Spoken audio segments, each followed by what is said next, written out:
Praise the Lord. ഉയർത്തെഴുന്നേറ്റ യേശു കർത്താവിൻ നാമത്തിൽ അവർക്ക് സ്നേഹവന്ദനം. ഇന്ന് ദൈവവചന ചിന്തയ്ക്കായിട്ട് നമുക്ക് വിശുദ്ധ യോഹന്നാൻ എഴുതിയ സുവിശേഷം അതിൻ്റെ 1-ാം അധ്യായം 45-ാം വാക്യം അവിടെ ഇപ്രകാരം രേഖപ്പെടുത്തിയിരിക്കുന്നു. ഫിലിപ്പോസ് നഥനയേലിനെ കണ്ട് അവനോട്, ന്യായപ്രമാണത്തിൽ മോശയും പ്രവാചകന്മാരും എഴുതിയിരിക്കുന്നവനെ കണ്ടെത്തിയിരിക്കുന്നു. ഫിലിപ്പോസിനെ സംബന്ധിച്ചിടത്തോളം അദ്ദേഹത്തിനുണ്ടായ സന്തോഷം വളരെയധികമാണ്.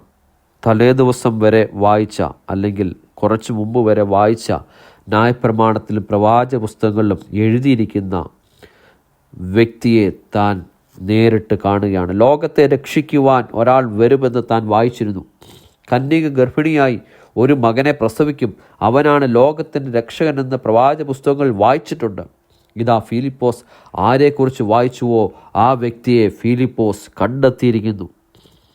യേശുവിൻ്റെ കൂടെ കുറച്ച് സമയം ഫിലിപ്പോസ് നടന്നു കഴിഞ്ഞപ്പോൾ ഫിലിപ്പോസിന് മനസ്സിലായി, ഞാൻ വചനത്തിൽ വായിച്ചിട്ടുള്ള വ്യക്തി തന്നെയാണ് എൻ്റെ കൂടെ നടക്കുന്നതെന്ന് ഫിലിപ്പോസിന് മനസ്സിലായി. യേശു ഫിലിപ്പോസിന് ഒറ്റ കാര്യമേ പറഞ്ഞുള്ളൂ. അതിൻ്റെ 1-ാം അധ്യായം 43-ാം വാക്യം, എന്നെ അനുഗമിക്കുക. ഫിലിപ്പോസ് യേശുവിൻ്റെ കൂടെ നടന്നപ്പോൾ, യേശുവിൻ്റെ കൂടെ കുറച്ച് സമയം നടന്നു കഴിഞ്ഞപ്പോൾ ഫിലിപ്പോസിന് ആളെ പിടികിട്ടി. ഞാൻ വചനത്തിൽ വായിച്ച വ്യക്തി തന്നെയാണ് എൻ്റെ കൂടെ നടക്കുന്നത്.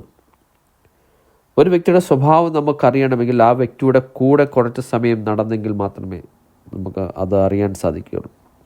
നമ്മെക്കുറിച്ച് അവർക്കും മനസ്സിലാക്കാൻ സാധിക്കും, അവരെക്കുറിച്ച് നമുക്കും മനസ്സിലാക്കാൻ സാധിക്കും. ഇന്ന് യേശുവിനെക്കുറിച്ച് കൂടുതൽ അറിയണമോ? ദൈവവചനം വായിക്കുക. യേശു ക്രിസ്തുവിൽ ഞാനും നിങ്ങളും ആരാണെന്ന് അറിയണമെങ്കിൽ ദൈവവചനത്തിലൂടെ മാത്രമേ ക്രിസ്തുവിൽ നാം ആരാണെന്നുള്ള തിരിച്ചറിവ് നമുക്കുണ്ടാവും.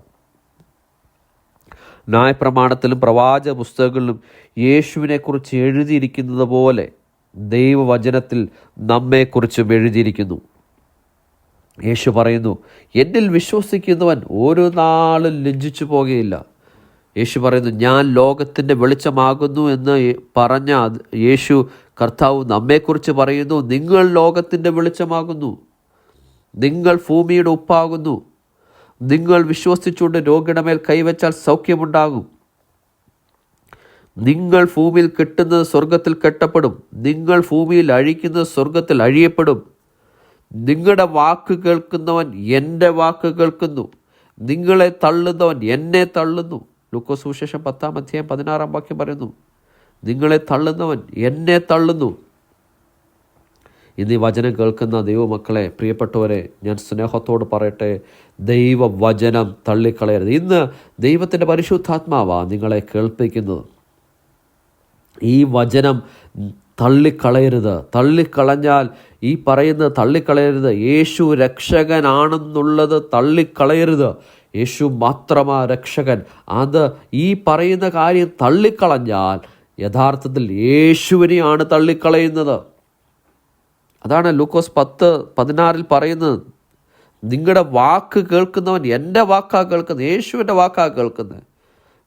നിങ്ങളെ തള്ളിക്കളയുന്നവർ യേശുവിനെയാണ് തള്ളിക്കളയുന്നത്. യേശുവിനെ ആര് തള്ളിക്കളയുന്നോ അവർ യേശുവിനെ അയച്ച പിതാവിനെയാണ് തള്ളിക്കളയുന്നത്. അതുകൊണ്ട് പ്രിയമുള്ളവരെ, യേശുവിനെ രക്ഷകനായി സ്വീകരിച്ചിട്ടില്ലെങ്കിൽ, യേശു രക്ഷകനാണെന്ന് ഇതുവരെ വിശ്വസിച്ചിട്ടില്ലെങ്കിൽ ഇന്ന് ഈ വചനം കേൾക്കുമ്പോൾ വിശ്വസിക്കുക. യേശു വചനത്തിൽ പറയുന്നു, ഞാൻ ലോകത്തെ രക്ഷിക്കാൻ വന്നതാണ്, ഞാൻ ലോകത്തിൻ്റെ പാപത്തെ വഹിച്ച ദൈവത്തിൻ്റെ കുഞ്ഞാട് എന്ന് വചനം പറയുന്നു യേശുവിനെക്കുറിച്ച്. പ്രിയമുള്ളവരെ, പിന്നീട് നമുക്ക് കാണുവാൻ സാധിക്കും, യോഹന്നാൻ്റെ സുവിശേഷം തന്നെ അതിൻ്റെ അടുത്ത വാക്യത്തിൽ നഥനയേൽ ഫിലിപ്പോസിനോട് ഒരു കാര്യം ചോദിക്കുന്നുണ്ട്. നഥനയേൽ അവനോട്, നസ്രയത്തിൽ നിന്ന് വല്ല നന്മയും വരുമോ എന്ന് പറഞ്ഞു. അവിടുന്ന് എന്തെങ്കിലും നന്മ വരുമോ? അവിടുന്ന് നന്മ വരുവാൻ ഒരു സാധ്യതയുമില്ലാത്ത പട്ടണമാണ് അവിടെ നിന്ന് നന്മ വരുവാൻ.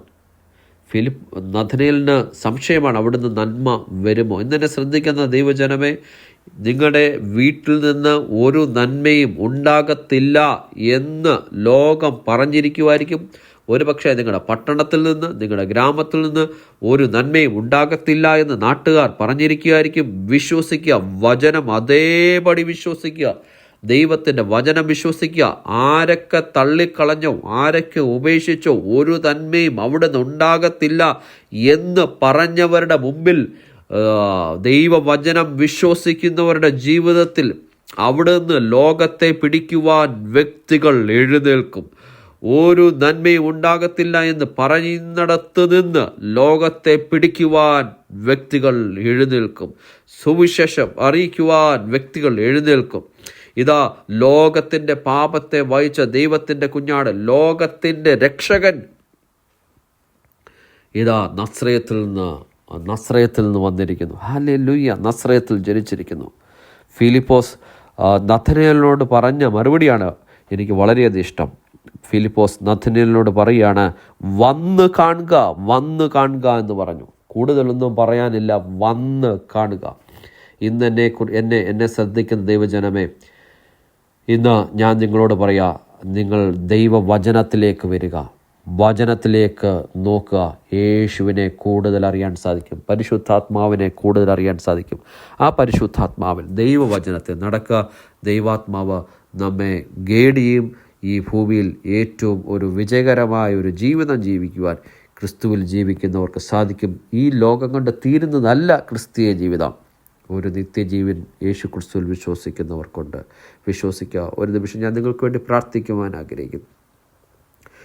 യേശുവെ, ഞാൻ പ്രിയപ്പെട്ടവർക്ക് വേണ്ടി പ്രാർത്ഥിക്കുന്നു. ഇന്ന് ഈ വചനം കേട്ട പ്രിയപ്പെട്ടവർ യേശുവിൻ നാമത്തിൽ അനുഗ്രഹിച്ച് പ്രാർത്ഥിക്കുന്നു. ഇവർ ഏത് ആവശ്യത്തിന് മുമ്പിൽ നിൽക്കുന്നുവോ ആ ആവശ്യത്തിന്മേൽ ഇന്ന് ഈ നിമിഷം വിടുതലുണ്ടാകട്ടെ, അത്ഭുതം സംഭവിക്കട്ടെ, രോഗികൾ സൗഖ്യമാകട്ടെ, ഹൃദയങ്ങളിൽ സമാധാനമുണ്ടാകട്ടെ, ആശ്വാസമുണ്ടാകട്ടെ. കർത്താവ് അങ്ങനെ തന്നെ ചെയ്തതിനായിട്ട് നന്ദി. യേശു കർത്താവിൻ്റെ വിലയേറിയ നാമത്തിൽ തന്നെ പിതാവേ, ആമേൻ, ആമേൻ, ആമേൻ, ആമേൻ. കർത്താവായ യേശു ക്രിസ്തു നിങ്ങളെ ധാരാളം അനുഗ്രഹിക്കട്ടെ. God bless you all. Amen.